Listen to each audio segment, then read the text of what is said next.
Hello and welcome to the channel Ensure Civil Services. मेरा नाम है सौरभ यादव और आज आप देखने जा रहे हैं उत्तर प्रदेश के जो महत्वपूर्ण 10 क्वेश्चंस हम लोग देख रहे हैं उसका लेक्चर नंबर 5। हम लोग ऑलरेडी 40 क्वेश्चन 40 ही क्वेश्चन नहीं माने, हम लोग कम से कम 100 क्वेश्चन से ऊपर तक देख चुके हैं, क्योंकि डिस्कशन में और भी चीज़ें हम लोग वहाँ पर देखते हैं। तो आज का जो 10 क्वेश्चन है, चलिए उसको शुरू करते हैं। सबसे पहला क्वेश्चन है, बहुत ही महत्वपूर्ण क्वेश्चन है, आने की पूरी संभावना। इसमें उत्तर प्रदेश के कौन से 2 विधानसभा अध्यक्ष थे जो उत्तर प्रदेश के मुख्यमंत्री भी बने थे? याद रखिएगा, जो उत्तर प्रदेश के मुख्यमंत्री भी बने थे, कौन से ऐसे 2 विधानसभा अध्यक्ष थे? तो कौन से ऐसे 2 विधानसभा अध्यक्ष थे? पहला ऑप्शन दिया बाबू बनारसी दास और श्रीपति मिश्रा, दूसरा सुखदेव राजभर और चौधरी चरण सिंह और विश्वनाथ प्रताप सिंह, अखिलेश यादव और बाबू बनारसी दास। तो इसमें जो पहला ऑप्शन है बाबू बनारसी दास और श्रीपति मिश्रा, ये ऐसे विधानसभा अध्यक्ष थे उत्तर प्रदेश के जो उत्तर प्रदेश के मुख्यमंत्री भी बने थे। याद रखिएगा, बाबू बनारसी दास और श्रीपति मिश्रा ऐसे विधानसभा अध्यक्ष थे जो उत्तर प्रदेश के मुख्यमंत्री भी बने थे। अगला क्वेश्चन, यहीं पे एक क्वेश्चन और दिख रहा है कि उत्तर प्रदेश के 2 ऐसे सीएम, उत्तर प्रदेश के 2 ऐसे मुख्यमंत्री जो भारत के प्रधानमंत्री भी बने थे, तो वो थे चौधरी चरण सिंह और विश्वनाथ प्रताप सिंह। चौधरी चरण सिंह और विश्वनाथ प्रताप सिंह, याद रख लीजिए। चौधरी चरण सिंह अंतर्राष्ट्रीय हवाई अड्डा कहाँ पर है? अमौसी, लखनऊ में। और ये विश्वनाथ प्रताप सिंह, याद रखिएगा, ठीक है। बहुत ही महत्वपूर्ण क्वेश्चन है ये। अगला क्वेश्चन, निम्नलिखित में से कौन सा एक सुमेलित नहीं है? निम्नलिखित में से कौन सा एक सुमेलित नहीं है? यहाँ पर देखिए, ये दिया है national centre for agro forestry. National centre for agro forestry Uttar Pradesh PCS 2021 के पेपर में यही ऑप्शन गलत था। यहाँ पर दिया था बांदा, बांदा लिखा था, जिनको पता था उन्होंने कर दिया। तो ये झांसी में है। National centre for agro forestry कहाँ पर है? झांसी में है, बांदा में नहीं। तो national centre for agro forestry कहाँ पे है? झांसी में। स्कूल ऑफ पेपर टेक्नोलॉजी कहाँ पर है? Saharanpur. School of paper technology Saharanpur. Saharanpur वही ज़िला है जो उत्तर प्रदेश का सबसे उत्तरी ज़िला है। 3 राज्यों के साथ सीमा साझा करता है, उत्तराखंड, हिमाचल प्रदेश और हरियाणा। उत्तराखंड, हिमाचल प्रदेश और हरियाणा। और हिमाचल प्रदेश एक ऐसा राज्य है जो उत्तर प्रदेश के सबसे उत्तरी बिंदु को टच करता है, ठीक है। तीसरा है वीर बहादुर सिंह नक्षत्रशाला प्लानिटेरियम नक्षत्रशाला। वीर बहादुर सिंह नक्षत्रशाला कहाँ पर है? गोरखपुर में है, याद रखिएगा। आर्यभट्ट नक्षत्रशाला लेजर टेक्निक पे, तो आर्यभट्ट नक्षत्रशाला कानपुर में नहीं है, आर्यभट्ट नक्षत्रशाला है रामपुर में, याद रखिएगा, रामपुर में। इसका नाम भीमराव अंबेडकर नक्षत्रशाला भी इसको कहा जाता है। भीमराव अंबेडकर नक्षत्रशाला, याद रखिएगा, भीमराव अंबेडकर नक्षत्रशाला। प्लानिटेरियम से रिलेटेड जब हम उत्तर प्रदेश स्पेशल का लेक्चर, जो 2 घंटे का लेक्चर है, वो बहुत महत्वपूर्ण है, उसमें देख लीजिएगा, वहाँ स्क्रीनशॉट ले लीजिएगा और उसको एक बार रिवाइज कर डालिए अच्छे से। क्वेश्चन छूटने नहीं चाहिए। इतना आसान समीक्षा अधिकारी का पेपर नहीं है। जो लोग इसको हल्के में ले रहे हैं वो लोग 5 दिसंबर के बाद जब अपना पेपर घर पे आकर मिलाएंगे आंसर की से, तब उन्हें समझ में आएगा कि कितना टफ पेपर था। आपके साथ ही तैयारी कर रहे हैं बहुत से ऐसे लोग हैं जो 4, 5, 6 साल से लगे हुए हैं। वो हिंदी के 60 क्वेश्चन में 58 सही करके आते हैं। बाकी उत्तर प्रदेश पूरा तैयार है उनका। और तीसरी चीज़ जो है कि जीएस वगैरह भी उनका लगभग तैयारी है, तो वो आपसे बढ़िया ही करेंगे। मतलब 70% सीट उनकी है, 70% तो वही लोग होंगे। अब आप इसमें भी अगर आप बहुत सोच रहे हैं कि उत्तर प्रदेश पीसीएस से आसान है, तो पीसीएस से आसान मत समझिए, इसमें कंपटीशन ज़्यादा है। पीसीएस में 80 तक जाते जाते सब लोग बाहर हो जाते हैं। 80 क्वेश्चन तक जाते जाते जो 80 के ऊपर जा रहा है वो मतलब ठीक है, और 80 के नीचे जितने लोग बाहर हुए हैं, 80 तक भी जो लोग जा रहे हैं उनका लेवल है कि 80 क्वेश्चन तक हम पहुंच रहे हैं, ठीक है। तो वो लोग भी इस एग्ज़ाम में बैठने वाले हैं। और 1 ही महीने का गैप हुआ है अभी। पीसीएस प्री और समीक्षा अधिकारी में ज़्यादा गैप नहीं, 1 महीने का गैप है। तो सबका करंट अफेयर तैयार है, सबका जीएस तैयार है, सब सिर्फ रिवाइज कर रहे हैं। तो हल्के में लेके मत करिए, हल्के में लेके मत करिए, नहीं तो बाद में उसमें गुड्डू क्या मिर्ज़ापुर सीरीज में गुड्डू पंडित ने कहा था ना कि रिस्क तो यहाँ भी है।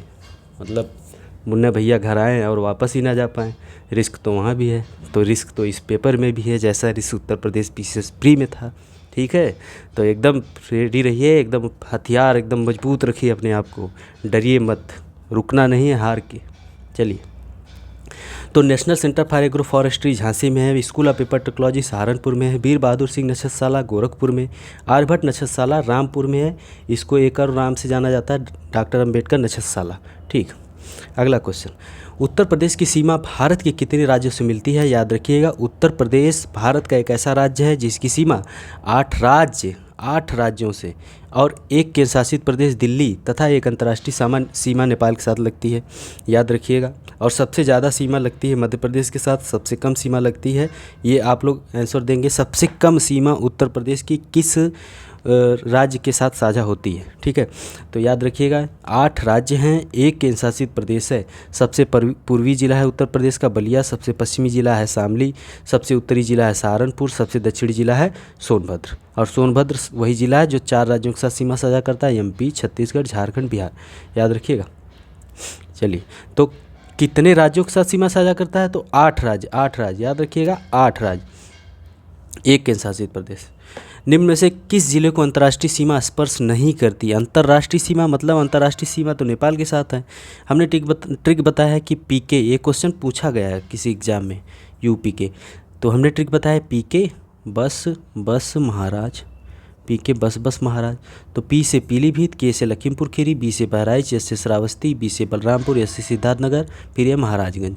तो नेपाल के साथ 7 जिले उत्तर प्रदेश की सीमा साझा करते हैं। यहाँ एक क्वेश्चन आपके लिए बनता है कि नेपाल के साथ उत्तर प्रदेश की सीमा कितने किलोमीटर साझा होती है? कितने किलोमीटर, ये आप लोग कमेंट करिएगा। कल बहुत से लोगों ने कमेंट किया था, इसको आप लोग कमेंट करिएगा ज़रूर। तो यहाँ पर अब देखिए, निम्नलिखित में किस जिले को अंतर्राष्ट्रीय सीमा स्पर्श नहीं करती है? बलरामपुर को करती है, श्रावस्ती को करती है, पीलीभीत को करती है, बस्ती को करती है। बस्ती का तो नाम ही हम नहीं ली, तो यहाँ पर बस्ती सही हो जाएगा।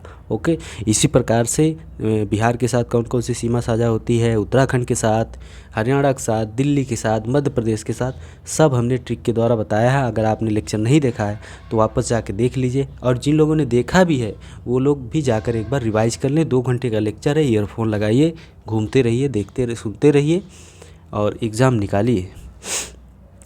क्वेश्चन नंबर 5, यूपी विधानसभा के प्रथम अध्यक्ष थे। विधानसभा अध्यक्ष, प्रथम अध्यक्ष, तो कौन थे उत्तर प्रदेश विधानसभा के प्रथम अध्यक्ष?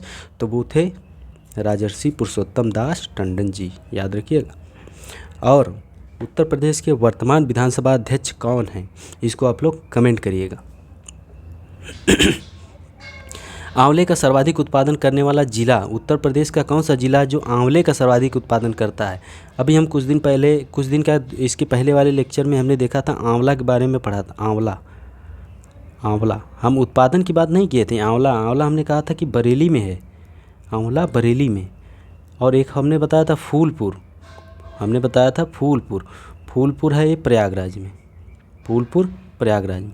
तो आंवला बरेली में है एक जगह जहाँ से उर्वरक का उत्पादन होता बहुत ज़्यादा, उर्वरक के लिए फेमस है, उर्वरक। ठीक है, फूलपुर भी उर्वरक के लिए फेमस है। अब बरेली या फूलपुर, रायबरेली वगैरह देगा तो आप आंवला के हिसाब से ना मारिएगा। ठीक है, तो आंवला बरेली में है, उर्वरक के लिए प्रसिद्ध आंवला जगह है, और फूलपुर प्रयागराज में है, उर्वरक के लिए प्रसिद्ध है। आंवले के उत्पादन की बात करेंगे तो प्रतापगढ़। ओके, तो प्रतापगढ़ में सबसे ज़्यादा आंवले का उत्पादन होता है, उत्तर प्रदेश के ज़िले। ठीक है, भारत के राज्यों में से उत्तर प्रदेश निम्नलिखित में से किन फसलों का अग्रणी उत्पादक है? ये क्वेश्चन बन सकता है।